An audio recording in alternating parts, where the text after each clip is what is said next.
The periscope view showed nothing but gray Atlantic swells under a February sky in 1943. Capitaine Lieutenant Vera Henker swept the horizon one final time before ordering U-515 to surface. His crew had been submerged for nearly 18 hours, creeping away from a convoy they'd attacked off the coast of Newfoundland. They'd sunk 2 freighters' good kills that would look impressive in the patrol report, but something had changed in these waters. Something that made even experienced U-boat commanders uneasy. As the conning tower broke the surface and the diesel engines coughed to life, Henker climbed topside to take his position. The wind carried the smell of salt and diesel fuel. His watch officer joined him, scanning the horizon with binoculars. They needed to charge batteries, ventilate the boat, and put distance between themselves and the convoy's last known position. Standard procedure. They'd done this hundreds of times. Then the lookout shouted. On the horizon, a gray shape materialized through the haze. Not a merchant ship. The silhouette was wrong. Too low, too fast, too purposeful. A destroyer. And behind it, another and another. Henker didn't hesitate. The alarm klaxon sounded. Men tumbled down the hatch, and U-515 dove. But as the cold Atlantic closed over the conning tower, Henke carried with him a question that was beginning to haunt every U-boat commander in the Kriegsmarine. Where were all these destroyers coming from? The answer to that question would become one of the most devastating realizations of the Atlantic War. Not a matter of tactics or courage or even technology, but of simple, crushing arithmetic. The Americans weren't just building destroyers, they were manufacturing them. If you're enjoying this deep dive into the story, hit the subscribe button and let us know in the comments from where in the world you are watching from today. To understand how profoundly this industrial reality shattered German naval strategy, you must first understand what the Marine believed about the Atlantic War in 1942 and early 1943. The U-boat arm wasn't just confident, it had reason to be. Admiral Dönitz, commander of the U-boat force, had spent years developing a tactical doctrine he believed could strangle Britain and force the Allies to negotiate peace. The mathematics seemed sound. If U-boat could sink merchant ships faster than the Allies could replace them, Britain would starve. If the U-boat fleet could sink enemy escorts faster than new ones could be built, the convoy system would collapse. And for a time it worked. The period from January through March of 1942 became known in the U-boat service as the Happy Time, or the Second Happy Time. Operating off the American East Coast, where coastal cities refused to institute blackouts and merchant ships sailed without escort, U-boat sank vessels almost at will. In the first 4 months of 1942, U-boat sank over 400 Allied ships in American waters alone. The tankers burning off the coast of Florida and New Jersey provided a grotesque backdrop visible from shore, a testament to U-boat effectiveness and American unpreparedness. The standard doctrine taught at the U-boat school in Pillau emphasized several core principles. First, the U-boat's greatest advantage was invisibility. Submerged, it was nearly impossible to detect. Surfaced at night, its low profile made it almost invisible against the dark ocean. Second, the convoy system actually concentrated targets, making U-boat more effective when they could coordinate attacks. Third, and most importantly, the Allies simply couldn't build escorts fast enough to protect every convoy while simultaneously replacing combat losses. This last assumption rested on what German naval intelligence believed about Allied shipbuilding capacity. A traditional destroyer, a complex warship with high-pressure steam turbines, sophisticated fire control systems, and precision engineering, took approximately 2 years to build. The British had been at war since 1939 and had lost dozens of destroyers to U-boat, mines, and surface action. The Royal Navy was stretched impossibly thin, trying to protect convoys in the Atlantic while maintaining forces in the Mediterranean and preparing for eventual operations against occupied Europe. The Americans, German planners believed, faced similar constraints. Yes, American industrial capacity was vast, but shipbuilding required specialized facilities, skilled labor, and time. You couldn't simply decide to build a destroyer and have one appear. There were only so many shipyards capable of destroyer construction, only so many workers trained in naval engineering, only so many turbines that could be manufactured per month. The pre-war U.S. Navy had maybe a couple hundred destroyers, many of them aging four-stacker designs from the First World War. Building enough modern destroyers to protect Atlantic convoys while simultaneously supporting Pacific operations would take years. Years. The Allies supposedly didn't have German intelligence tracked Allied destroyer construction through various means. Aerial reconnaissance of shipyards, reports from neutral observers, intercepted communications, and captured documents. Their estimates suggested the Americans might complete perhaps 30 to 40 destroyers per year, a significant number, but one that could offset through aggressive attacks on escorts themselves. If a wolf pack could sink even one escort while attacking a convoy, they'd removed a vessel that had taken 2 years to build. The exchange rate favored the U-boat. This calculation shaped everything about U-boat tactics. In 1942 and early 1943, U-boat commanders were taught to be aggressive, to press home attacks even when escorts were present, to take risks because time was on Germany's side. Every month that passed without Britain's supply situation improving brought the island nation closer to capitulation. Every merchant ship sunk was tons of food, fuel, and ammunition that would never reach. British ports, and every escort sunk was a ship that couldn't be quickly replaced. The U-boat service cultivated an elite identity around these assumptions. Submariners wore different uniforms, enjoyed better food rations than surface sailors, and developed their own culture of dark humor and fatalism. They knew the odds U-boat duty had the highest casualty rate of any branch of the German military, but they believed in their mission and their ability to win the Atlantic War through persistence and courage. When a U-boat returned to its French base at Laurier or Es-Nazaire after a successful patrol, the crew would be greeted with military bands. Pretty French women recruited to present flowers and formal ceremonies where Dönitz himself might pin decorations on successful commanders. The Tonnage War, as it was called, became a monthly accounting of success and failure. U-boat command tracked every merchant ship sunk, every destroyer damaged, every convoy scattered. When monthly sinkings exceeded 600,000 tons, the figure Dönitz calculated as necessary to break British supply lines, there was celebration at headquarters. The admiral would mark the figures on his wall chart and brief Hitler on how close they were to victory. In February of 1943, U-boats sunk over 60 ships, totaling more than 300,000 tons. In March, that number jumped to over 100 ships and more than 600,000 tons. It was the single bloodiest month of the entire Atlantic War. German submariners called it the climax of the Tonnage War. From the perspective of men in U-boat conning towers watching merchantmen explode and sink, watching escorts race around in apparent confusion, watching the night ocean burn with fuel oil, it seemed like vindication of Dönitz's strategy. A few more months like this, and Britain would have to negotiate. But something else was happening in March of 1943. Something that would become visible only gradually to the men at sea. The number of escorts was increasing, not by a few ships here and there, but substantially and continuously. Convoys that once might have 3 or 4 escorts now had 6 or 7. And these weren't just the old British destroyers that U-boat commanders had learned to respect and fear. These were new ships, American ships with unfamiliar silhouettes and apparently unlimited endurance. The standard German tactical manual included detailed recognition silhouettes of Allied warships, British Town-class destroyers, V-class destroyers, Hunt-class escorts, old American four-stackers transferred under Lend-Lease. U-boat commanders studied these profiles until they could identify a ship type instantly in poor visibility or at long range. But in the spring of 1943, new silhouettes began appearing that didn't match anything in the recognition manual.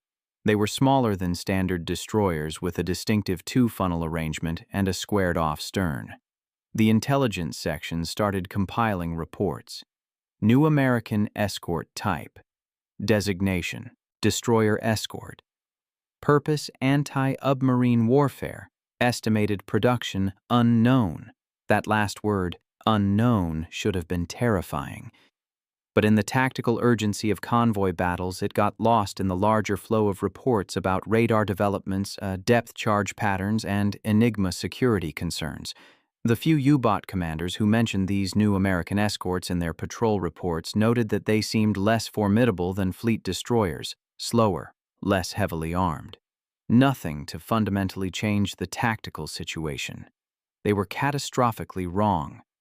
What the men looking through periscopes in the North Atlantic couldn't see was what was happening 3,000 km away in shipyards scattered across the American coast.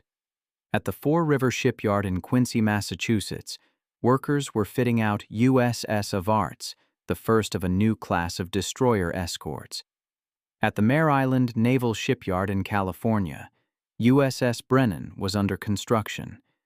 At the Consolidated Steel Corporation in Orange, Texas, 3 destroyer escorts were being built simultaneously. At the Brown Shipbuilding Company in Houston, Texas, 2 more were taking shape, and these weren't isolated projects at a handful of specialized facilities. By the spring of 1943, destroyer escorts were under construction at more than 20 different shipyards, from Bath Iron Works in Maine to the Philadelphia Navy Yard to the Tampa Shipbuilding Company in Florida. The ships weren't being built one at a time by teams of craftsmen. They were being manufactured prefabricated in sections, assembled on ways using mass production techniques borrowed from automobile manufacturing, and pushed into the water at rates that seemed impossible to anyone familiar with traditional naval construction. The destroyer escort program had been born from desperation and American pragmatism in equal measure. In 1941, before the United States formally entered the war, British officers had explained their escort shortage to American naval planners. The Royal Navy needed hundreds of escorts to protect convoys, but couldn't spare the industrial capacity to build them, while also replacing lost capital ships and constructing landing craft for eventual invasion operations. Could the Americans design and build a simplified escort vessel? Something with adequate anti-submarine capability, but without the complexity and cost of a fleet destroyer? The American answer was the destroyer escort, a vessel that prioritized function over prestige, mass production over perfection. The design sacrificed speed and heavy gun armament for anti-submarine weapons, reliability, and above all, constructability. Where a fleet destroyer might have high-pressure steam turbines requiring specialized metallurgy and precision machining, destroyer escorts would use simpler propulsion systems, diesel-electric drives, turbo-electric drives, or lower-pressure steam turbines that ordinary machine shops could produce. Where a fleet destroyer carried 5-in guns, in enclosed turrets with sophisticated fire control systems, destroyer escorts would mount 3-in guns in simple open mounts or enclosed shields. The first contracts were issued in 1942. The Bureau of Ships drew up specifications for 3 main classes: the Evarts class, the Buckley class, and the Cannon class, each with slightly different propulsion systems depending on what engines were available. The Navy Department didn't care about aesthetic consistency or maintaining design traditions. They cared about hulls in the water, sonar sets listening for U-boat, and depth charges ready to roll off stern racks. What made the program revolutionary wasn't the ships themselves. The British were building similar vessels called corvettes and frigates, but the speed and scale of American production. The ships were designed for modular construction. Entire sections, bow assemblies, midship sections, stern sections could be built separately in different parts of a shipyard or even in different facilities, then brought together for final assembly. Welding largely replaced riveting, which required fewer skilled workers and less time. Standardized components meant that engines, generators, pumps, and electrical panels could be manufactured by suppliers who'd never built naval equipment before, then shipped to assembly yards. The contracts went out to established naval shipyards, yes, but also to commercial shipyards that had built merchant vessels, to companies that had constructed river barges, even to facilities that had previously built nothing larger than fishing trawlers. The federal government financed expansion of existing yards and construction of entirely new facilities in places like Orange, Texas, and Hingham, Massachusetts. Brand new shipyards appeared almost overnight, built specifically for destroyer escort production. By mid-1943, the production lines were hitting their stride. A destroyer escort could go from kai laying to launch in less than 6 months. Some yards managed it in 3 months. Final fitting out might take another month or two, and then the ship would undergo abbreviated trials before being commissioned into service. The entire process from first steel cut to operational warship averaged 6 to 8 months, a quarter of the time required for a fleet destroyer. The scale is what matters. In 1943 alone, American shipyards launched 152 destroyer escorts. Not built, launched, slid down the ways into the water, ready for fitting out. In 1944, another 163 followed. The program would ultimately produce 563 destroyer escorts between 1943 and 1945, more anti-submarine escorts than the entire German U-boat fleet at its peak strength. But the U-boat commanders in the Atlantic didn't see production figures or shipyard statistics. They saw the results. Ship by ship, convoy by convoy, patrol by patrol. Corvetten Capitan Jürgen Owen, commanding U-861, filed a patrol report in April of 1943 that captured the growing unease. His boat had tracked a convoy for 2 days, waiting for the right moment to attack. The convoy had 7 escorts already, more than expected, but Austin planned a surface night attack, the standard successful tactic. As U-861 maneuvered into position, a radar contact alarm sent them diving. The escorts had located them somehow, despite running on the surface in darkness. For the next 4 hours, the boat endured a depth charge attack that damaged batteries and contaminated the air. When they finally escaped and surfaced, the convoy was long gone. The escorts were still searching, and Austin faced the long return journey to France with a damaged boat and no kills to report. The frustration in the report is palpable. "The enemy has escorts to spare," wrote. "They can detach ships to hunt a single U-boat for hours, while the convoy proceeds with adequate protection." Where are these ships coming from? Other commanders reported similar experiences. Convoys that should have been vulnerable turned into fortresses. Escorts that should have been distracted by attacking U-boat seemed to have enough ships to both defend the merchant vessels and aggressively hunt submarines.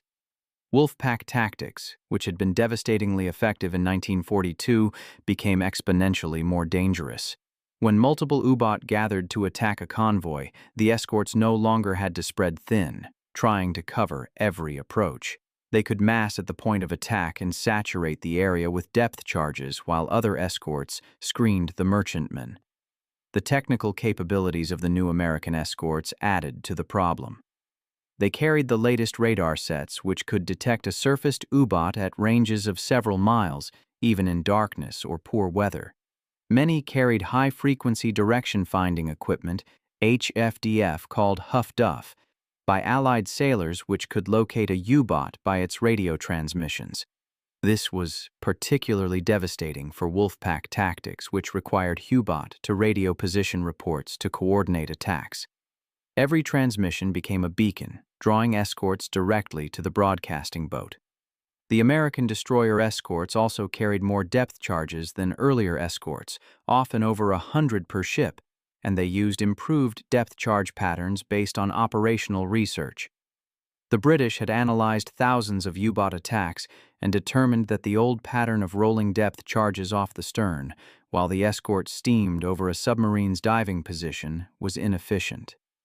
By the time the charges sank to detonation depth, the submarine had moved. The improved pattern used projectors called Hedgehog when mounted forward, or Mousetrap in the American variant, that threw contact-fused projectiles ahead of the ship, allowing the escort to maintain sonar contact while attacking. But the most demoralizing factor wasn't technology, it was persistence. The American destroyer escorts seemed to have unlimited endurance. They could hunt a U-boat for days if necessary. British escorts running low on fuel might have to break off the U-boat, promising Hunt to rejoin their convoy or return to port. The American ships kept coming. Their crews were green, often inexperienced. Many had never been to sea before their destroyer escort assignment, but they were numerous and determined and supported by an infrastructure that kept them operational. U-boat Command noticed the changing situation, but struggled to understand its full implications. Intelligence reports noted increasing numbers of escorts, but attributed this to British construction efforts and the reallocation of destroyers from other theaters. The possibility that the Americans had fundamentally changed the calculus of naval production didn't fit existing frameworks. Warships took time to build. Everyone knew this. The British had been building escorts for 4 years and still didn't have enough. How could the Americans, who'd been seriously involved in the Atlantic War for barely 18 months, suddenly have escorts to spare? Dönitz ordered tactical adjustments. U-boat would dive earlier when radar contact was detected. They would spend more time submerged, running on electric motors to avoid radar detection. They would attack more cautiously, waiting for better opportunities. But these defensive measures reduced effectiveness. A U-boat that stayed submerged couldn't cover enough ocean to intercept convoys. A U-boat that broke off an attack at the first sign of aggressive escorts would return to base with empty torpedo tubes and a patrol report full of missed opportunities. The tonnage war statistics told the story. In April 1943, U-boat sank 56 ships, still significant but down from March's peak. In May, losses dropped to 50 ships, but U-boat losses to Allied action spiked dramatically. 41 U-boat were destroyed in May 1943 alone, more than 10% of the entire operational fleet in a single month. Many were victims of the American destroyer escorts whose crews were learning their trade in the most unforgiving school imaginable. The encounter between U-175 and USS Buckley in May of 1944 exemplified how the balance had shifted. U-175, under Lieutenant zur See Heinrich Bruns, was a Type 9 XCU, one of the larger long-range submarines designed for extended patrols.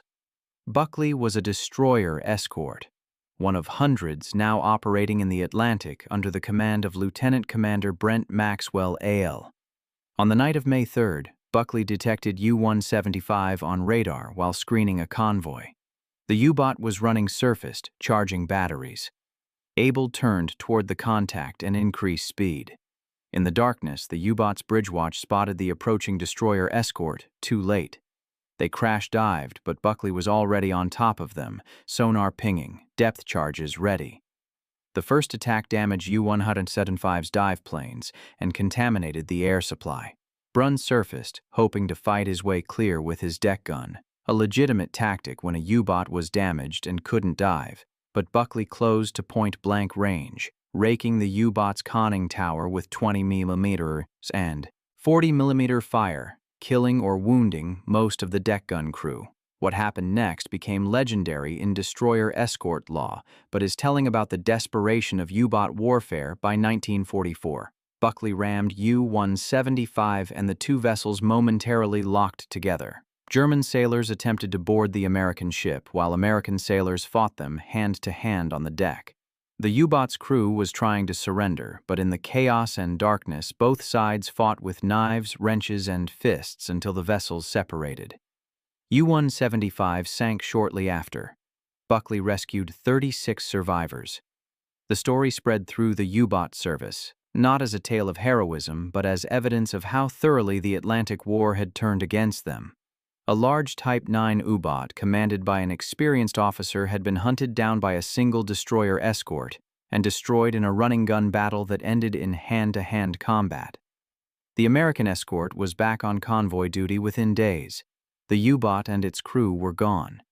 If you find this story engaging, please take a moment to subscribe and enable notifications. It helps us continue producing in-depth content like this. By the summer of 1944, the transformation was complete.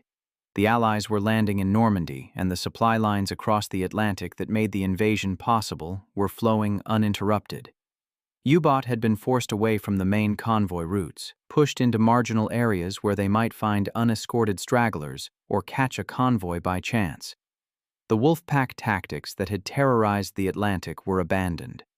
U-boat now hunted alone, staying deep, moving cautiously, and more often than not returning to base without having fired a torpedo. The casualty rates tell the story with brutal clarity. In 1942, U-boat sank over 1,100 Allied ships. In 1943, that number dropped to over 400.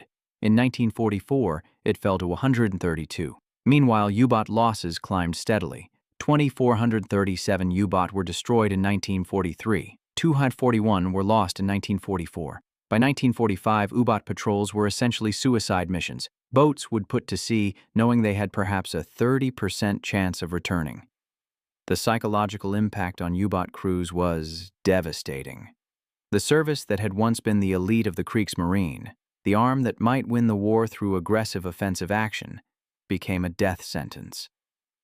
Submariners joked darkly about their chances, calculated how many patrols they might survive before the odds caught up with them, and wrote farewell letters before sailing. Some crews mutinied or sabotaged their boats rather than face another patrol. Others went through the motions with fatalistic resignation, following orders because there was nothing else to do. Vera Hanker, the U-boat commander from our opening scene, survived until April of 1944. U-515 was damaged by American aircraft north of Madeira and forced to surface. The crew scuttled the boat and were taken prisoner by the destroyer USS Pope, another mass-produced American escort. Henke spent several months in a prisoner of war camp in Arizona before attempting to escape in June 1944. He was shot and killed by a guard. He was 35 years old. The war would continue for another 11 months. But for Hanker and hundreds of other U-boat commanders like him, it ended in the realization that individual skill and courage meant nothing against industrial capacity measured in hundreds of ships. The destroyer escorts, meanwhile, proved remarkably versatile. Beyond convoy escort, they served as radar pickets during amphibious operations, supported carrier task forces in the Pacific, conducted anti-submarine patrols, and even provided naval gunfire support during landings.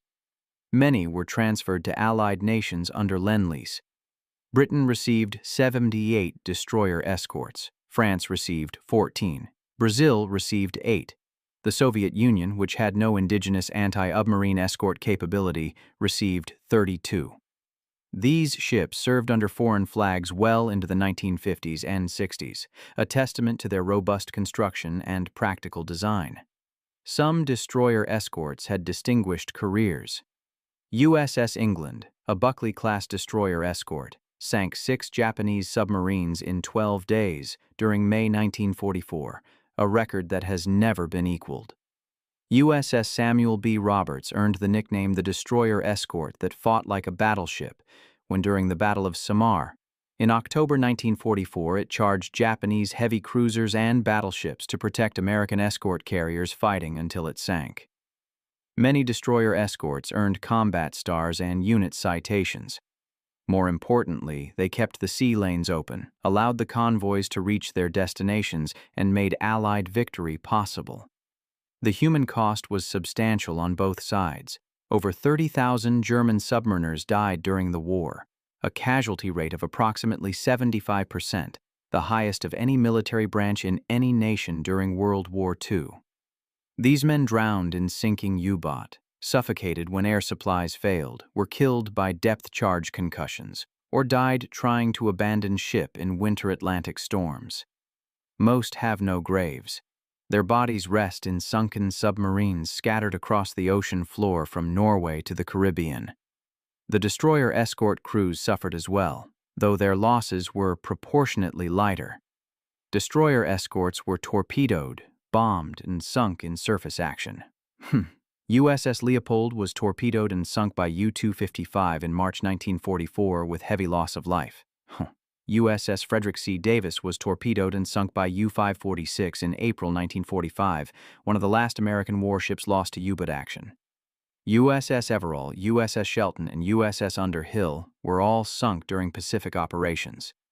Each sinking meant dozens of men killed, men who joined the Navy to serve their country and found themselves fighting in the most unforgiving environment imaginable. But the destroyer escorts kept coming. When one was sunk, two more were commissioned. When crews were lost, new crews were trained and sent to sea. The American industrial and training system simply absorbed losses and continued production. This was the fundamental reality that broke the U-boat campaign. Not superior tactics or better technology, though those helped, but overwhelming material superiority applied relentlessly until the outcome was inevitable. Admiral Dönitz never fully acknowledged this reality even after the war. In his memoirs, he attributed U-boat defeat to Allied technological advantages, radar, code reading, long-range aircraft, and tactical errors by his own command. The possibility that Germany had simply been outproduced, that American industrial capacity had manufactured victory at a scale German planners couldn't comprehend, was too bitter to swallow. He'd sent 40,000 men to sea in U-boat, believing they could win through skill and determination and offensive spirit. 3-4 of them died because the calculus he'd based his strategy on was wrong. The destroyer escorts themselves varied post-war fates. Many were decommissioned shortly after the war ended and sold for scrap. They'd been built quickly and cheaply, and peacetime navies wanted fewer but more capable ships. Some were preserved in reserve fleets and reactivated during the Korean War. A handful remained in service into the 1970s, usually in secondary roles like radar pickets or auxiliary vessels. 2 destroyer escorts survive today as museum ships. USS Slater in Albany, New York, and USS Stewart in Galveston, Texas. Visitors can walk their decks, see the cramped crew quarters, examine the depth charge racks, and try to imagine what it was like to hunt in the North Atlantic winter. The U-boat are monuments of a different kind. More than 200 U-boat rest on the Atlantic floor, scattered from the American coast to the approaches to Merman. Occasionally, survey vessels locate one and intact hull resting upright on the seabed. Conning tower still reaching toward the surface. The skeleton crew still at their stations after 8 decades. These are protected grave sites off limits to salvage operations and recreational divers. The men inside died believing they were fighting for victory, or at least for survival. They didn't know. Couldn't know that they were fighting against an industrial system that had already decided the outcome before they ever put to sea.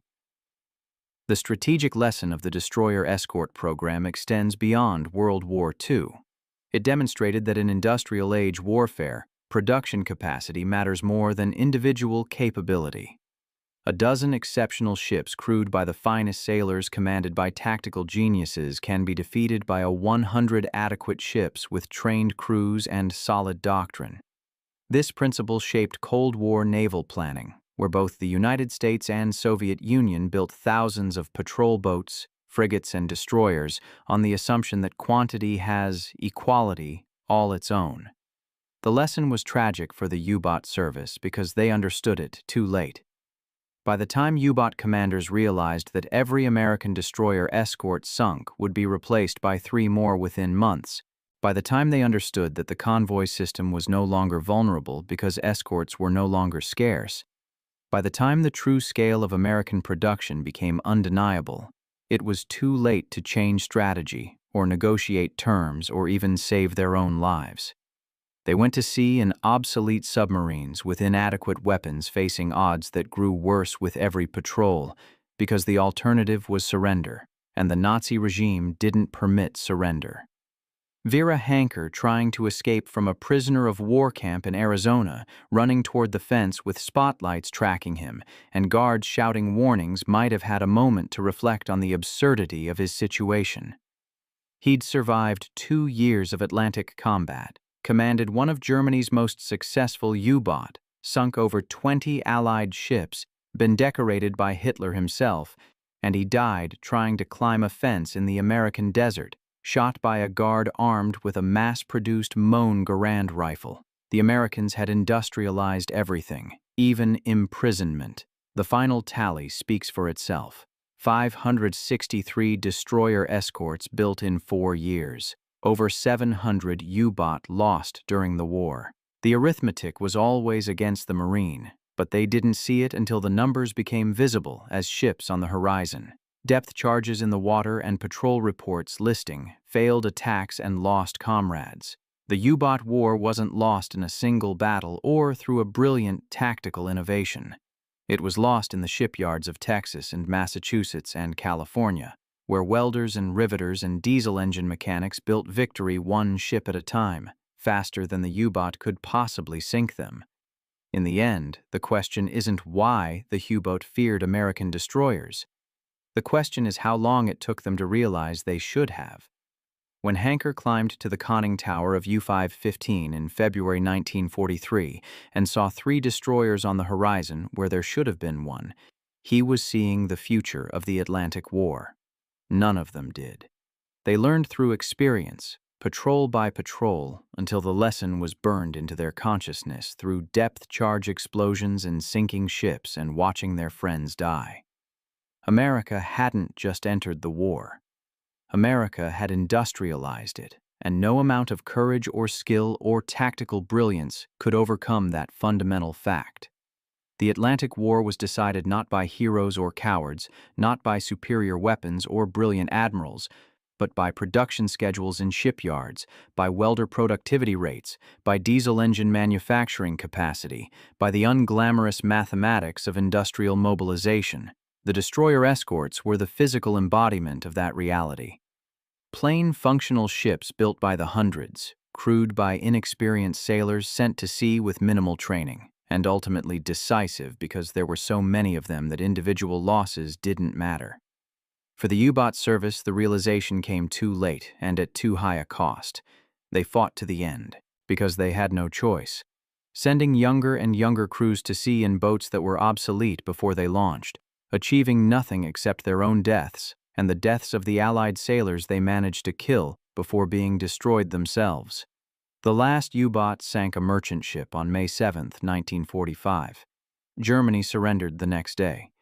The war continued in the Pacific for 3 more months, where American destroyer escorts hunted Japanese submarines with the same relentless efficiency they'd used against the U-boat. The destroyers kept coming. That was the lesson.